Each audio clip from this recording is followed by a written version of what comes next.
Hey everybody. So got a call about some old masonite siding, and raccoon or something's been chewing at that. But basically, there's one of them bugs everybody's talking about.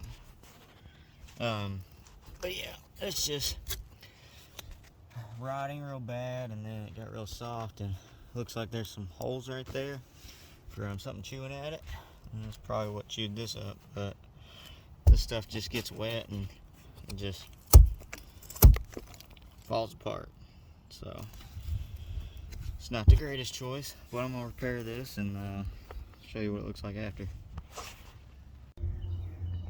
A couple things when installing OSB SmartSide: make sure you prime the edges.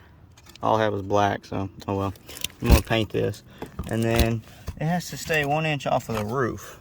Now that being said, to make it easier,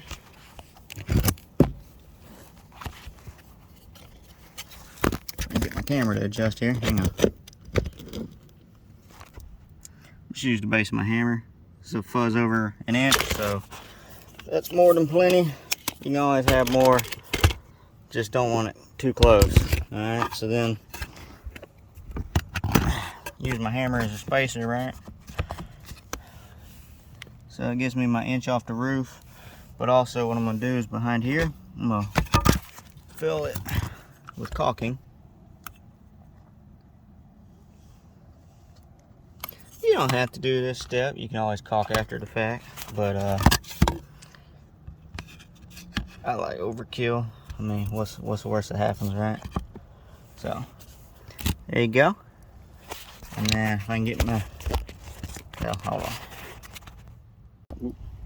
Okay, so alright, I gotta get me a GoPro or something, because it's really hard to hold the phone while I'm trying to video stuff. But anyway, make sure you leave a gap here, 3/16 minimum on each side for expansion and contraction, 1 inch overlap from the next piece, so on and so forth. And then again, 1 inch all the way around there. Make sure you prime this raw edge and all your cut edges. And I caulk behind here before I put the boards in for a little extra protection. Then you come back and you caulk around here.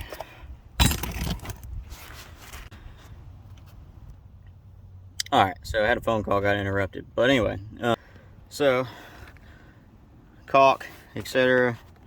1 inch overlap on your pieces. Prime all your cut edges.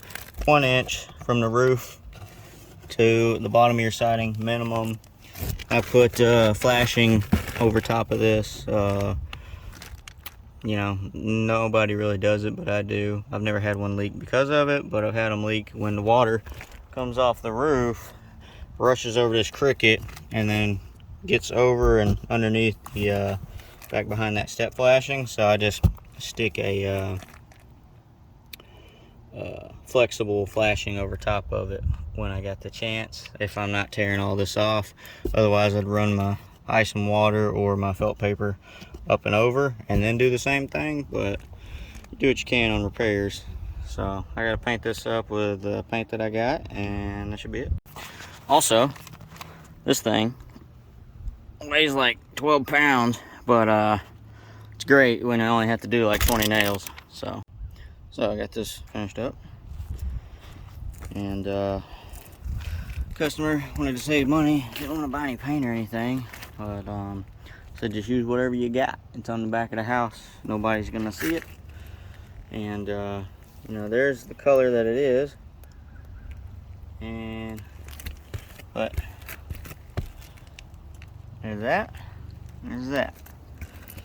Yeah, I mean, I don't know if you can see that, sun's in my eyes, but that color and then that, I mean, but again, this is the side of the chimney, and then you got this whole roof in the way. There's no angle you can see this from. So the only people ever gonna see this is the guys on the roof, or pretty much it. You know, painters, if they ever come to paint, they probably won't even notice it, because they're just gonna paint with whatever they were told to paint with. But anyway, again, make sure you keep 1 inch of space from the bottom row of siding off of your roofing for water, because if this sits on there, it's just going to rot. So